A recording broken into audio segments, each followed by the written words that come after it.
Well, good afternoon and welcome to the National Pulse. I'm Raheem Kassam, Editor-in-Chief of thenationalpulse.com. I thank you for joining us this wonderful afternoon. What a wonderful afternoon it is. My afternoons are getting better and better by the day.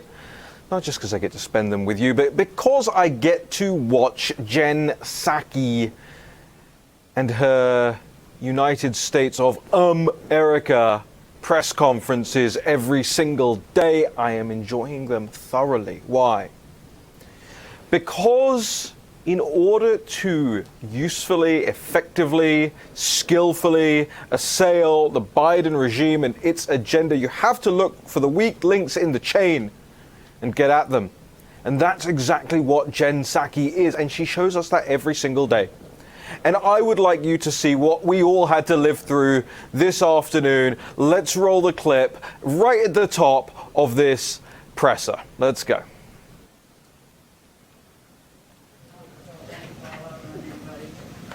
Hi, everyone.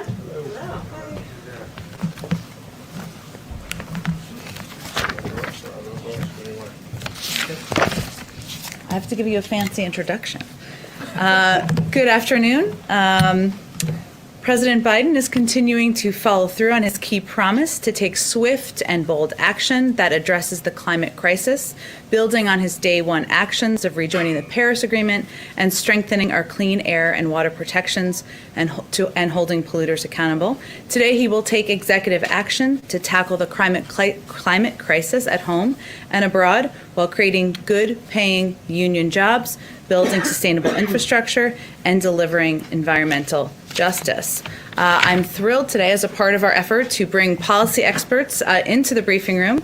We're joined by two very special guests who are going to talk to you all about today's executive orders and take a few questions as well. And I will always, as always, play the role of bad cop when they have to go. National Climate Advisor Gina McCarthy and Special Presidential Envoy for Climate and my former boss, former Secretary of State John Kerry. And a big day for Boston in the briefing room. So, okay, with that, go ahead.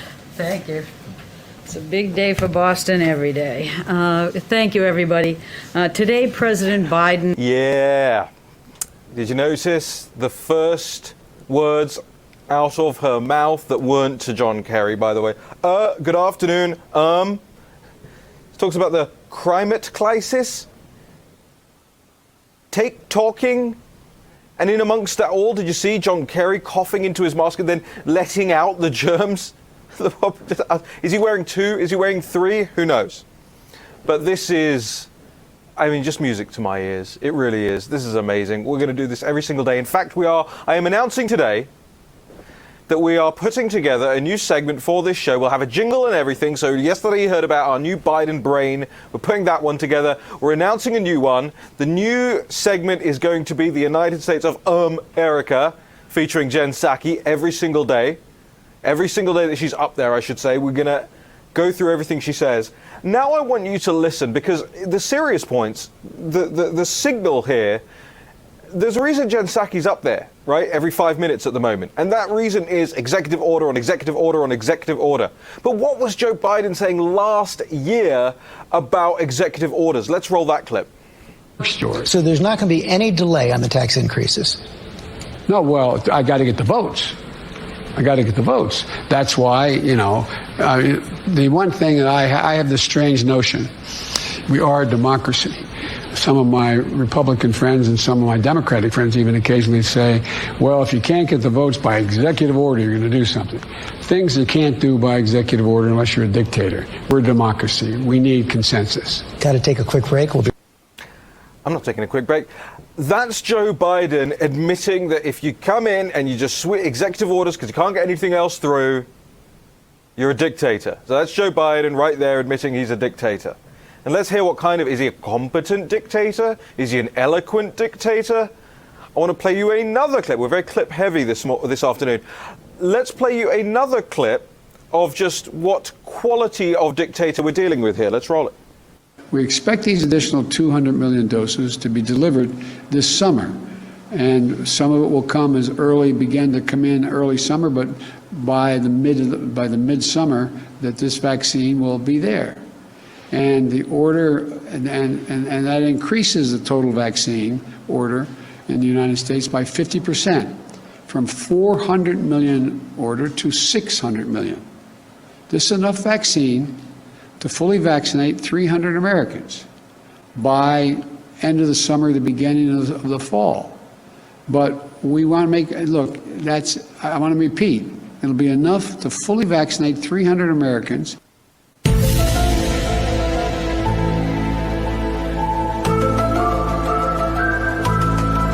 What is happening? What is happening? He cannot even spit a sentence out. Did you see yesterday? Did you notice yesterday? I can't. Put it in the other pocket. What is going on? You got Jen Psaki can't string a sentence together. You got Joe Biden can't string a sentence together. He goes, 200 million vaccines, enough to inoculate 300 Americans. So the type of dictatorship we're dealing with here, remember, he says he's a dictator for using all these executive orders. I'm not saying it, he's saying it. In Joe Biden's own words, he's a dictator. What kind of dictator is he? A very, very, very incompetent, bottom of the barrel, mindless. You know, I'll tell you something just before we go to break. I went to a bunch of the Trump rallies. I listened to all of the speeches last year. When President Trump went up there and said, you know, Biden's mind is shot, he doesn't know what he's doing, he doesn't know where he is, sometimes I would actually think to myself, it's a bit much, President Trump. It's a bit uncharitable. He was probably underplaying it, we're now realizing. Okay, going to take a quick break. We're going to get into some stonks in a minute with Harlan Hill is joining us in studio here. What's taking place in the market? I think another kind of populist backlash against the established oligarchy. We'll talk to Harlan Hill. Stick around, stay tuned. We've got a whole lot more coming.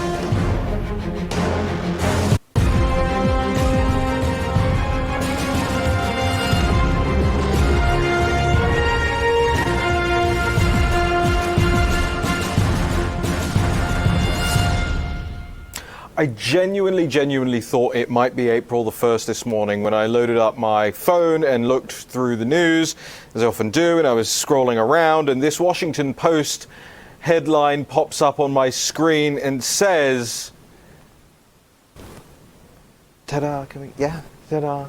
China rolls out anal swab coronavirus test, saying it's more accurate than throat method. Well, here to take the first test is Harlan Hill, joining us in studio. I didn't sign up for this.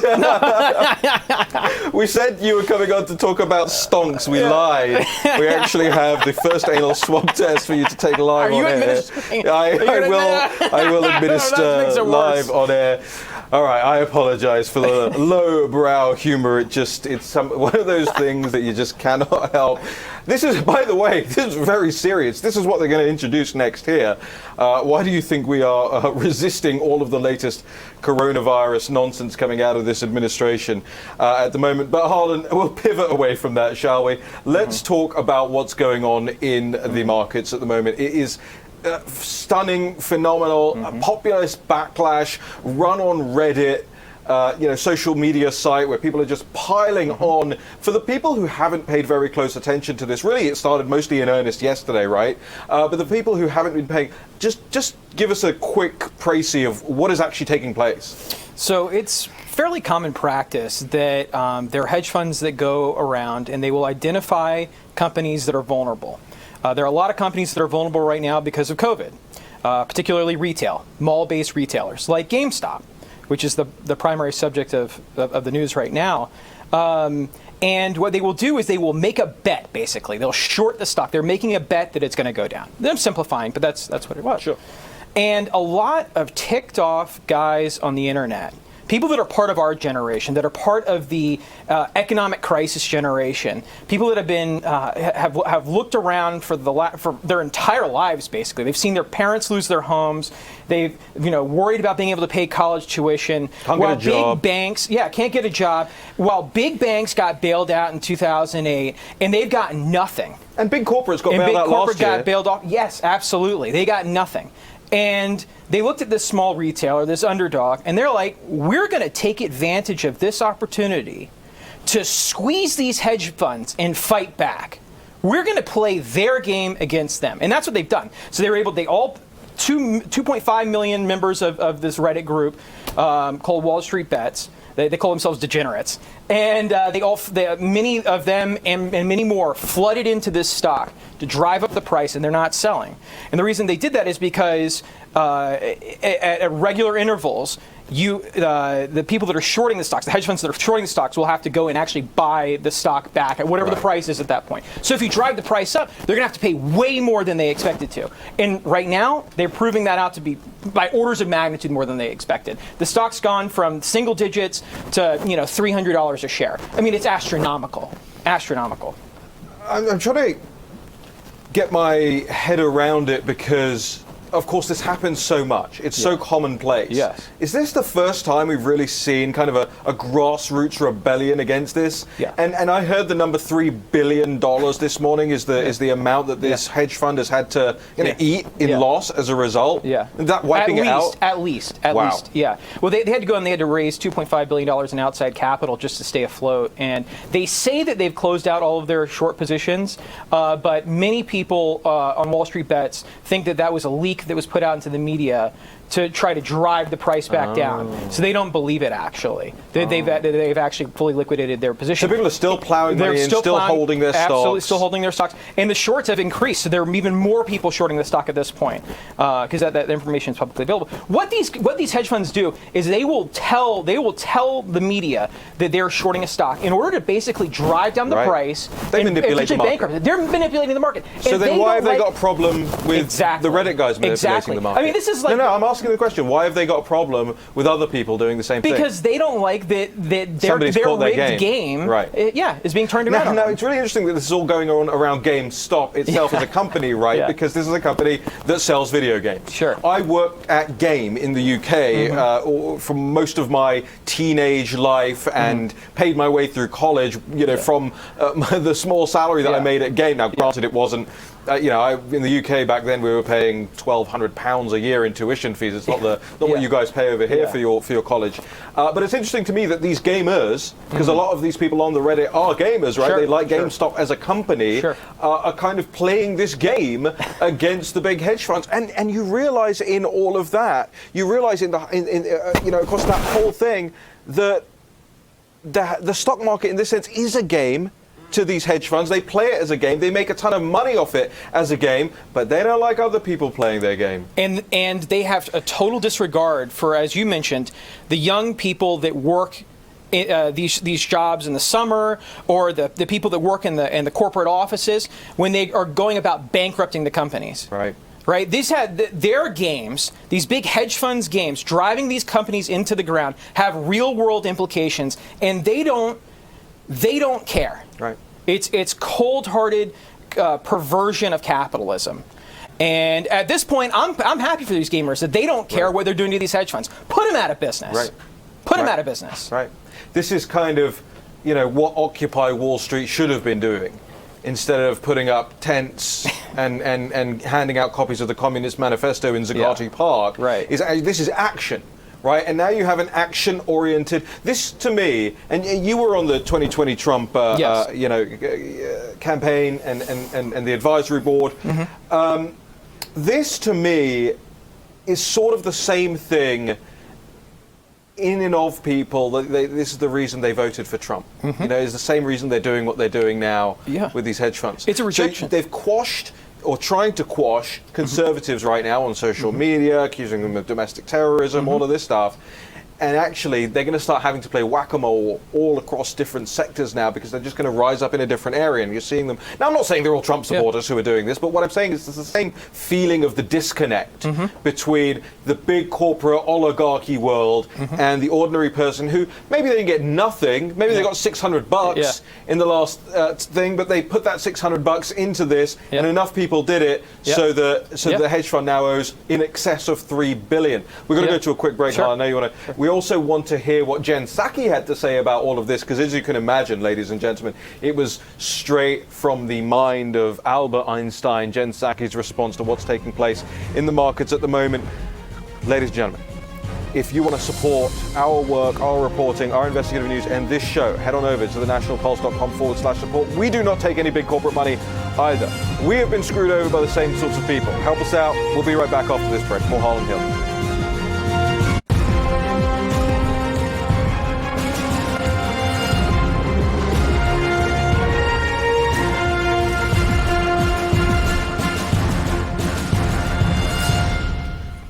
Well, in amongst all of the hilarity of Jen Psaki and John Kerry and whoever that other person was up on stage earlier today, getting up there and talking gibberish, there was also some signal from them, and that signal took the form of John Kerry saying what President Biden wants to do is make sure that those folks, he's talking about people being put out of work because of their oil and gas policies. Remember, they've been talking about climate change, or as Jen Psaki said, the climate crisis today. He says they can be the people who go to work to make solar panels. In other words, learn to code, right? Go do something else. Tough. And this is the same mentality. This is the same mentality that drove so many people to vote for President Trump in 2016 and, yes, in 2020. And it's the same thing driving people to take other actions against the established oligarchs in the United States and indeed all around the world right now. But let's hear from Jen Psaki. Let's hear from Jen Psaki when she was asked about a major situation in the stock market. I mean, you don't have to be a genius. I don't know anything about the stock market, honestly. I really don't. I bought, I think, two GameStop shares this morning just to see what would happen. I just wanted to see what would happen. I think I made something like $350 over the course of the day. It was absolutely really ludicrous. But the market's down 600 points today. And the market's down 600 points because guess what? Business also doesn't respond well to people being told, go learn to code, go do something else. You know, we're not actually going to grow the American economy here. We're going to do this ideological plan, climate crisis, right? And guess what also? There is no confidence in this Joe Biden. I can't put I'll put it in the other pocket. There's no confidence. It's all a bubble. Talk to anybody in the know, it's a bubble. Let's hear what Jen Psaki had to say when she's asked about one of the most important things taking place in the market right now. Let's roll. Is the White House concerned about the stock market activity we're seeing around GameStop and now with some other stocks as well, including the subsidiary or whatever, the company that was Blockbuster? And have there been any conversations with the SEC about how to proceed? Well, I'm also happy to repeat that we have the first female Treasury Secretary and a team that's surrounding her, and often questions about market we'll send to them. But our team is, of course, our economic team, including Secretary Yellen and others, are monitoring the situation. It's a good reminder, though, that the stock market isn't the only measure of the health of our economy. It doesn't reflect how working and middle-class families are doing. As you all know from covering this, we're in the midst of a K-shaped recovery. America's workers are struggling to make ends meet, which is why the president has introduced this urgent package to get immediate relief to families. All right, I'm going to go. Huh? I mean, okay, so firstly, the journalist had no idea what was going on. The question was nonsense. Yeah. You've been looking at this situation with the Blockbuster thing going on right now. And then Psaki goes, well, I will remind you, I have the first female Treasury Secretary. This is like having the first transgender. In fact, can we get my tweet up? The first transgender health secretary, right? On the same day that we get told we're getting anal coronavirus swabs, right? Well, I mean, absolute nonsense from Jen Psaki. Absolute nonsense response. No response from the administration. Massive things going on. $3 billion at stake in excess of what? I mean, what is going on here?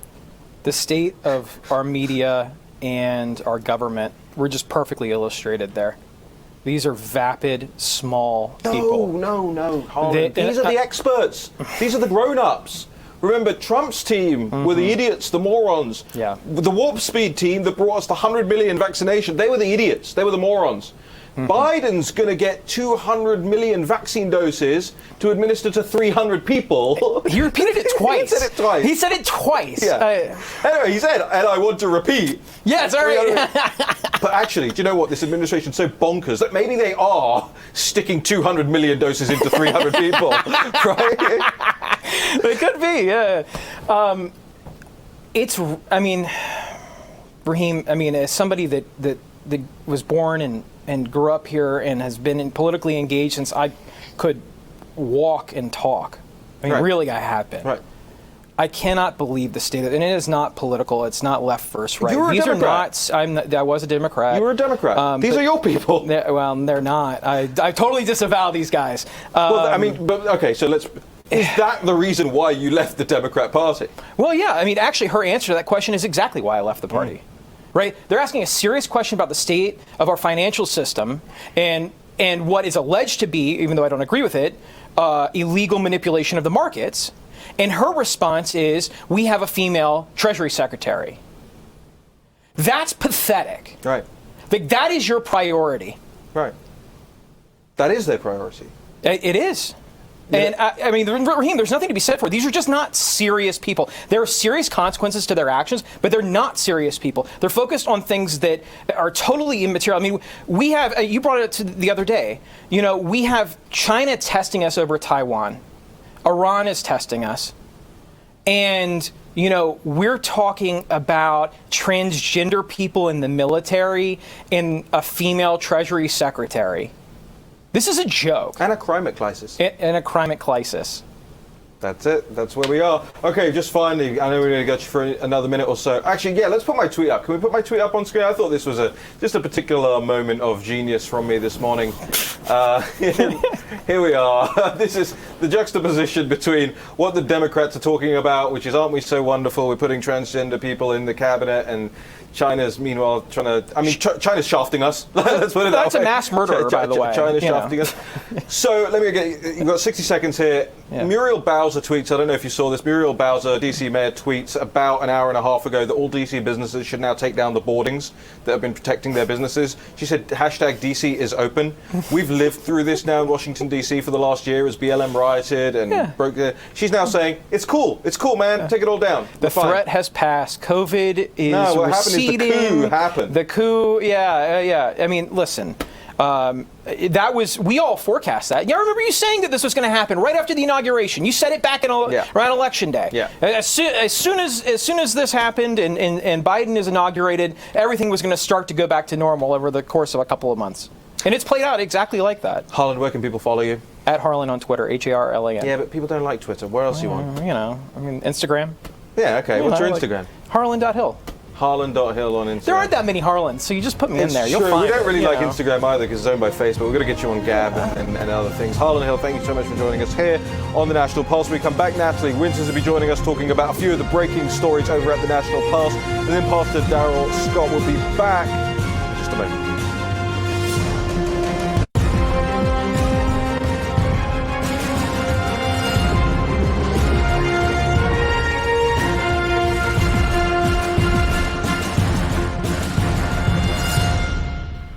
Welcome back to the National Pulse. Going to get some news items out of the way now. Bringing in Natalie Winters, our senior reporter at thenationalpulse.com, to talk us through them. The first one, Natalie, is the news that's breaking, and to the Washington Post's credit, it was in the Washington Post this morning, about this United Nations pick from the Biden regime. Tell us more.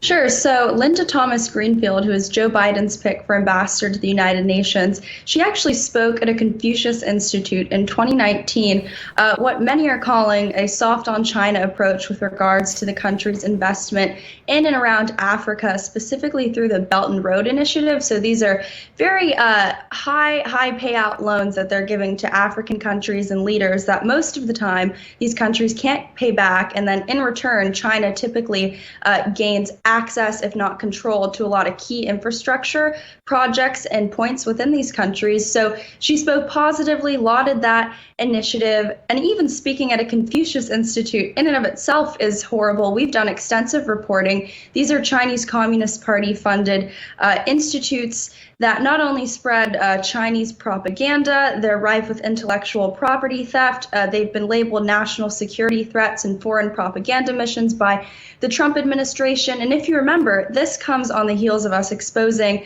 Linda Thomas Greenfield, along with a host of other high-level Biden cabinet members, as former partners and consultants for the Albright Stonebridge Group, which is a consulting firm based in D.C. that I believe China is the largest country that they serve as lobbyists for. Natalie, I want to just make abundantly clear for the audience that what the Confucius Institutes are, who funds them, and what it means to speak for and on behalf of the Confucius Institutes. Sure. So Confucius Institutes are funded 100% by the Chinese Communist Party. They embed themselves within American universities all the way down to the kindergarten level.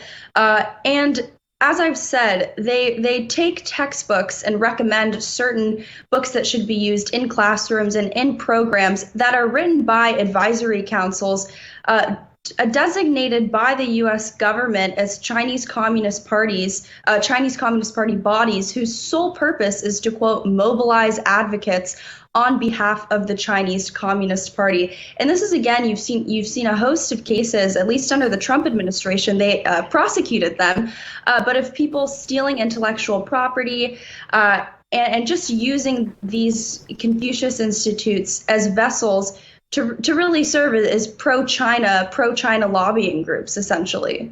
So what do you think happens here? I mean, is there much talk of the nomination getting canned? I know obviously if it's in the Washington Post, but it's in their opinion section.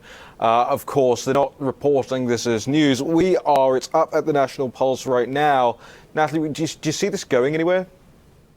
Unfortunately not. I think Linda Thomas Greenfield is very in with the establishment, very in with the swamp. As I said, she's an alum of that Albridge Stonebright consulting group. So, these Chinese Communist Party links that she has have been around for a while. We've been reporting on them for months. This is just kind of another addition to the list. So given that there was no action on the previous ties that we've reported on, I highly doubt anything will materialize. And frankly, I mean, the Biden team agrees with her approach to China and Africa. I believe an Obama-era transportation secretary that Biden stumped alongside and spoke alongside and traveled across the country promoting infrastructure initiatives. He also praised Confucius Institutes, and Biden himself visited a Confucius Institute in Los Angeles and posed alongside Xi holding, I believe, a T-shirt that said, fostering friendship or fostering goodwill between China and the United States.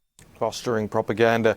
Natalie, you're one of the foremost China propaganda experts in the country, if not the entire Western world now, thanks to all your work and investigations and everything here.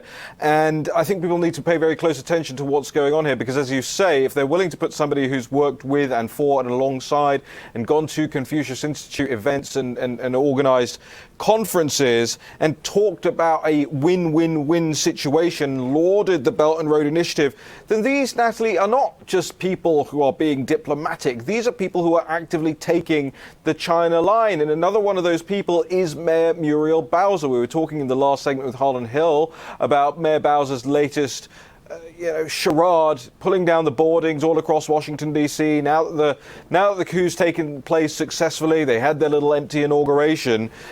Now Washington, D.C. is allowed to return to normal. And normal, as far as Washington, D.C. is concerned, Natalie, is jumping into bed with the Chinese Communist Party.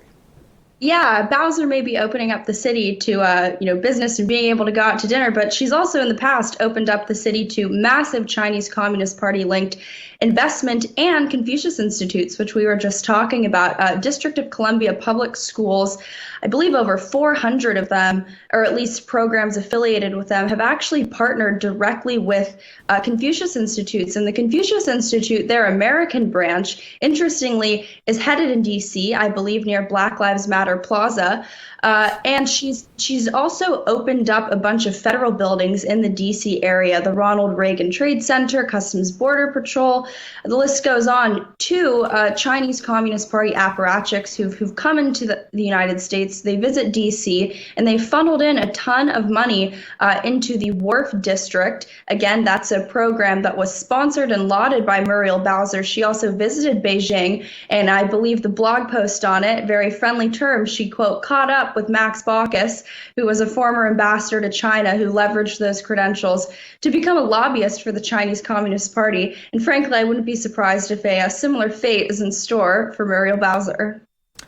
All right, Natalie, we've got about 60 seconds here. Just tell us, I know you've got some more breaking stories up at thenationalpulse.com. I'm very interested in the foreign national stealing U.S. records. What do we know? Sure. So some employees at U.S. Custom and Immigration Services offices abroad, one of them pled guilty to a conspiracy to essentially steal government documents in an effort to help fraudulent visa applications, fraudulent refugee applications into the United States. This was taking place in Jordanian offices and Russian offices. One of the three defendants have pled guilty. The other two are still waiting, but we'll see. It's a very interesting case. It's up on the National Pulse, and it's still breaking at the Department of Justice. Yeah, we're going to be keeping a close eye on that. I mean, you haven't seen these stories anywhere else in the corporate media. We will bring you the information as we get it. Natalie, thank you for your time and your reporting over at thenationalpulse.com. Quick break now. When we come back, Pastor Darrell Scott will ask him about yesterday's equality and diversity announcements from Biden and also about his new show here on Real America Sports. Stick around.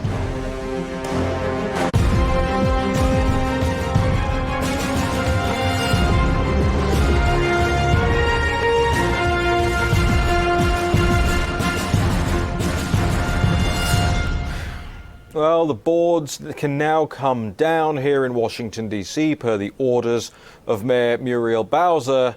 She says there's no longer a threat. At the same time, we're getting notifications from law enforcement that there is still a threat to the Capitol, and therefore the National Guard still must remain. And then if you go and read through the actual copy, as I tweeted out earlier, it actually says no specific threats have been identified or named by sources. It's just pure scaremongering that's taking place now. And the stories will keep coming because guess what? They've got an impeachment on the horizon, a trial on the horizon, a trial that I think, and that Steve Cortez, who's going to join us, I think, tomorrow on this show, thinks actually that President Trump should lean into to take the fight to Congress, turn the tables on them, put them on trial in terms of the documentation, the receipts, the evidence, why they wouldn't hear out things on the whole run between November the 3rd and January the 20th. So much could have been stopped, so much in terms of headaches, national headaches and angst and anguish and division could have been stopped if the politicians and the courts had just been willing to do their jobs and hear the evidence. Steve Cortez actually has a magnificent analysis piece up as the lead story on thenationalpulse.com right now. I know what you're thinking. How do we do it all? It's actually mostly Natalie Winces. It's mostly not me. But I want to bring on now to talk about all of this and what happened yesterday, the announcements that President Biden made yesterday about equality and diversity and race relations. Bring on Pastor Darrell Scott. He has a show on this very network on Saturdays at 7 p.m. Eastern Time. It's called SmackDown. And before we bring Pastor Scott on, let's roll you the tape of what SmackDown looks like. Get ready for SmackDown with Darrell Scott. The truth is, the Democratic Party has failed us. Civil unrest, higher taxes, the economy, shutting down socialism, immigration legislation. The greater that America is, the greater the entire world becomes. Darrell Scott puts the Democrats, socialists, and liberals on notice. SmackDown with Darrell Scott. How come I don't have a cool thing like that? Darrell Scott, Pastor Darrell Scott, thanks for joining us here today. Your intro segment's way cooler than mine.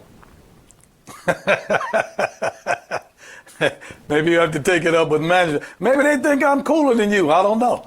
They probably do. A lot of people probably do. Daryl, we're so grateful for your time this afternoon. Let's get right into it. As you heard me say, everything is taking place here now. Mayor Bowser ordering the boards down. DC, go back to normal. Don't worry about it. What are your thoughts? Listen, they politicized this entire COVID virus from the very beginning. I really believe they were cooking the books to overinflate the statistics.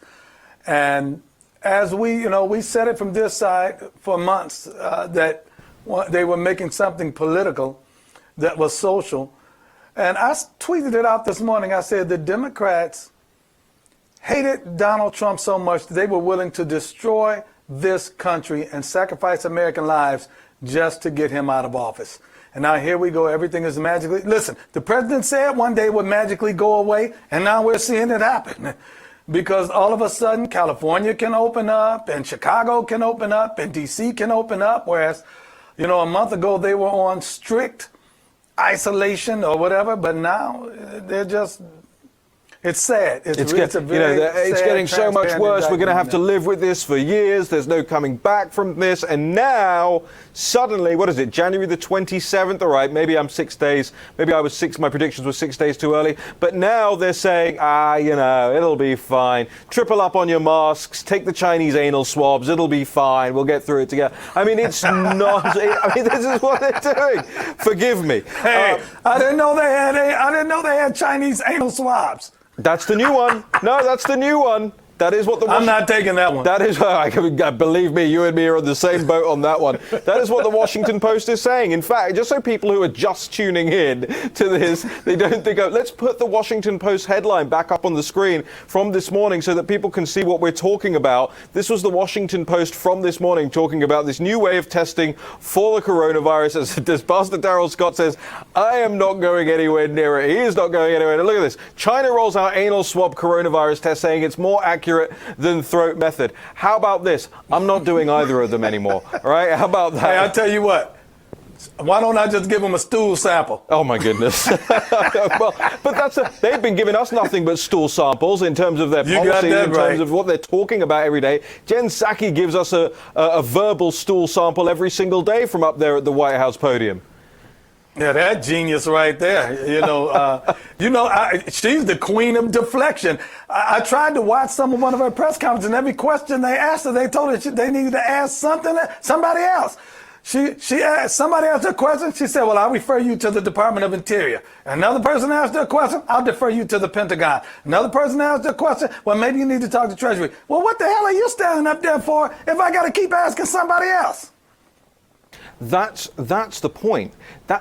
You just hit on something really important. I was thinking about it earlier today when I was watching that press conference. What seems to happen is that they put Jen up there.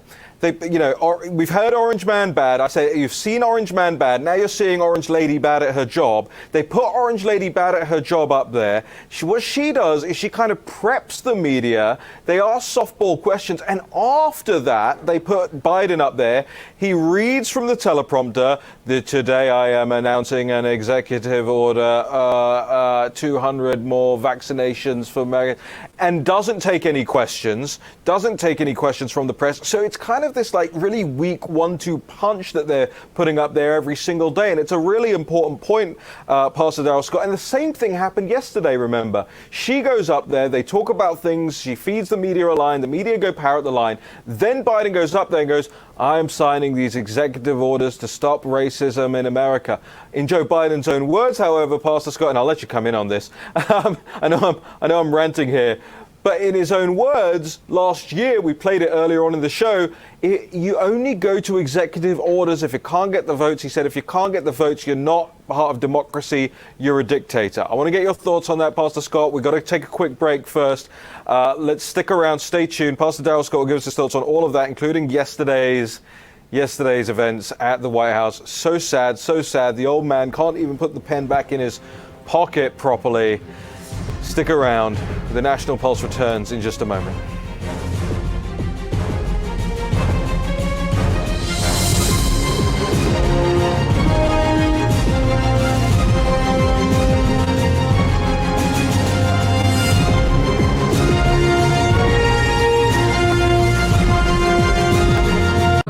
So there's not going to be any delay on the tax increases. No, well, I got to get the votes. I got to get the votes. That's why, the one thing that I have this strange notion, we are a democracy. Some of my Republican friends and some of my Democratic friends even occasionally say, well, if you can't get the votes by executive order, you're going to do something. Things you can't do by executive order unless you're a dictator. We're a democracy. We need consensus. Got to take a quick break. We'll be Pastor Scott, he was pretty clear. You flood the zone with executive orders if you're a dictator. So, what do you think? Well, you know what he is? He's a dictator, but he's a puppet dictator. So, he's propped up in front of the people and he's acting dictatorial, but he's still acting under orders from who's ever pulling his strings.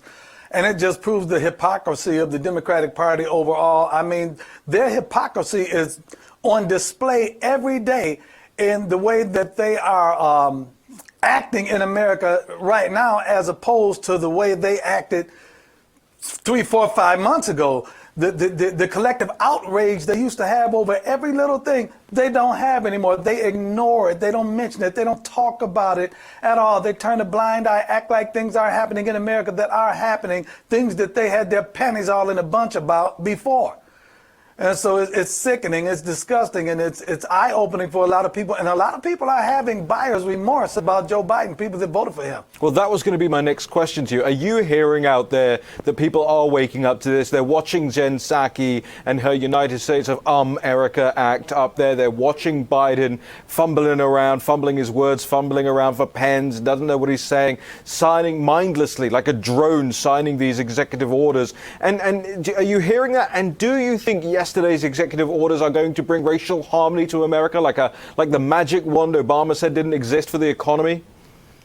That stuff yesterday was a bunch of smoke and mirrors. It was probably just some little, I don't know, symbolic gestures or something, or just a grandstand. First of all, in the black community, there's already buyer's remorse. There are those who are feeling duped, feeling played. Think about this. Black Lives Matter had put out a flyer back in December saying it's been 38 days and we haven't heard from Joe Biden yet. Well, it's been 83 days now, and y'all still haven't heard from him because he used you and kicked you to the curb after using you to fuel this political narrative. Now, for all the 4 years of the Trump administration, they acted like the racial antagonism was white versus black. Black people hate white people and white people hate black people because of police brutality. Now, all of a sudden, Joe does some fake, nonsensical racial equity executive order yesterday that really didn't address any black-white issues that they magnified months ago. They said, well, we need HUD to make sure that HUD adheres to FHC guidelines. HUD was already supposed to adhere to FHC guidelines. Then after that, we don't want any Asian American discrimination. I don't think the cities were burning all summer long over Asian American discrimination. So, Joe did what Joe does. He threw the black community under the bus like we told the black community it would. He offered $4 billion to the Mexican government. Black people still waiting on their stimulus checks. So, it is what it is. But Joe did what he said he was going to do, and they voted for him anyway, and acting like they're surprised he's doing it. And what really sticks in my craw, Pastor Darrell Scott, is that nobody in the press is allowed to ask him a question after that. No. Somebody shouted out a question. He shouted, "Hey, what was the conversation with Putin about?" And Biden quips back, he sends his best. But actually, there are questions to be asked. There are questions to be asked about Biden's historic stance on black Americans. There are questions to be asked on, whether or not his executive orders are actually healing the wounds that he caused with the crime bills that he authored and sponsored in his time in the Senate. There are so many questions that Biden needs to answer, but he will not answer them. And Jen Psaki, as you said, will not answer them either. If she gets asked a question, well, I've got to tell you, we got the first female Treasury Secretary, and she is going to tell you stuff maybe at some point. Maybe we'll circle back to you on that point. Pastor Scott, your final thoughts on everything we've seen in the first week or so of the Biden regime. But Joe Biden is trying to take this country to hell in a handbasket, and the sad part is that the liberal left-wing media is complicit in it. I went to Twitter this morning to trending just to see, and Joe Biden was not trending at all. Number 1 through 10, they're still talking about Trump on there. The media is complicit. The entire Democratic Party, they're all complicit. Joe Biden is dismantling and destroying this country. And the media is silent and complicit because the media, left-wing media, is the propaganda arm of the Democratic Party. Pastor Darrell Scott, where can people follow you and keep up with your day-to-day work? I don't know. I would say follow me on Twitter, but I'm liable to get kicked off. They took 5,000 followers from me yesterday and then put them back today. So I don't know what's going on, but you can catch me at Pastor D. Scott on Twitter, and I got to find somewhere else to go so you can find, or you can find me on Real America's Voice Television Network, 7 o'clock on Saturday evenings. 7 o'clock. That's the best Eastern place time, to find me. Saturday evenings, you got to watch Pastor Darrell Scott's show, Smackdown. It's absolutely fantastic. Darrell, thank you so much for joining us today. Thanks for having me. God bless you. I personally, I am, I look at Gab, and I have, I think, 110,000 people up on there now. I'm very grateful for all of them. I think it's a great place to go. Telegram is growing. We actually have a National Pulse Telegram channel. I think it's, okay, get your pen, t.me /National Pulse. t.me /National Pulse, not the t-me /National Pulse. All right, well, there's nothing else for me to say to you except we will circle back tomorrow. I'll circle back if there's more I can share with you. I'll circle back with you if there's more to convey. I'll have to just circle back with you. We can circle back with you. I'm happy to circle back with you. I can circle back. I will have to circle back on that one. That's an excellent question. Oh, such an important question. We will circle back with you, and we'll circle back with you. It's an interesting question, but we'll circle back. I'm happy to circle back, but I'll have to circle back with you on it. It's a good question, but we'll circle back with you on this today. We will certainly circle back with you more directly. I hate to disappoint you, but I will have to circle back with you on that as well.